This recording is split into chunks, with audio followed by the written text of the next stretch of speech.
Salut fidèles abonnés, merci de recevoir mes salutations agro-éco-responsable.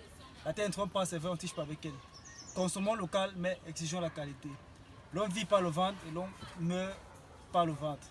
Dans cette vidéo chez Agripreneur, nous allons parler d'un sujet très sensible et très important pour la santé publique des populations, où nous allons vous expliquer en fait comment mieux choisir sa banane douce lors de l'achat pour éviter une intoxication chronique due à l'effet des produits chimiques que beaucoup de vendeurs de bananes douces utilisent pour faire mûrir rapidement la banane douce sans toutefois attendre ou patienter le processus naturel de mûrissement. Alors je suis Agripreneur, devant moi, si le cameraman peut se rapprocher davantage, j'ai deux bananes que voici, que vous voyez là. Ces deux bananes-ci ne sont pas de même qualité. Ici, ça c'est une banane qui a mûri naturellement. Ici, ça c'est une banane qui a mûri au forceps, autrement dit, où on a mis des produits pour pouvoir booster ou raccourcir les jours de mûrissement. Vous allez rendre compte que pour acheter votre banane mûre, pour éviter de tomber dans le piège d'acheter une banane, je veux dire quoi, toxique comme celle-ci, il va tout simplement falloir observer, comme ici par exemple. Vous allez voir ici, on a cette banane-ci où tous les bouts, vous voyez tous ces bouts-là, ont encore une verdure. Alors, on sait que le mûrissement, c'est un processus qui est naturel.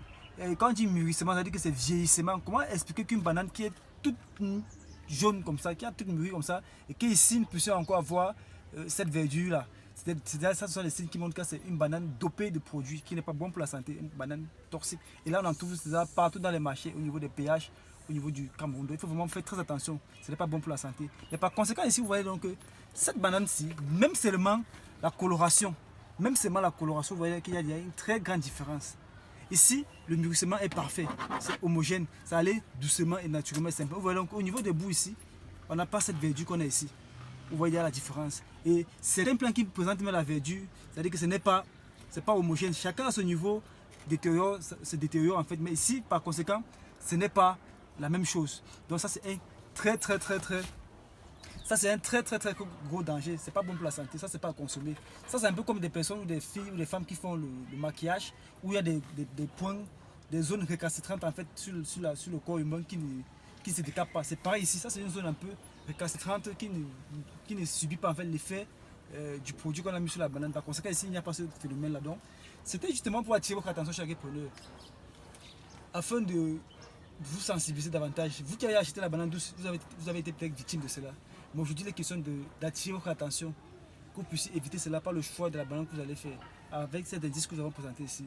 N'hésitez pas de partager au maximum la vidéo afin que d'autres aussi puissent éviter ce piège et maintenir leur santé. Car vous savez, la santé c'est ce qu'on a de plus cher. Et à travers ce que nous consommons, nous avons parfois certaines maladies que nous ne comprenons d'où ça vient. Parce qu'en fait, quand je parlais d'intoxication chronique, ça veut dire qu'à force de consommer ce type de banane-ci, vous allez emmagasiner à vous ces déchets, ces produits toxiques chimiques là, qui plus tard déclencheront une maladie vraiment très grave. Par conséquent, l'intoxication aiguë, c'est lorsque vous avez consommé par exemple un produit qui est toxique, sur le coup, l'effet agit. Mais par conséquent, l'effet chronique, c'est à long terme. Donc, évitez au maximum d'acheter encore ce type de banane-ci et vulgariser davantage. J'interpelle les femmes qui vendent ces bananes, des personnes qui vendent des bananes, d'arrêter cette pratique, ce n'est pas bien.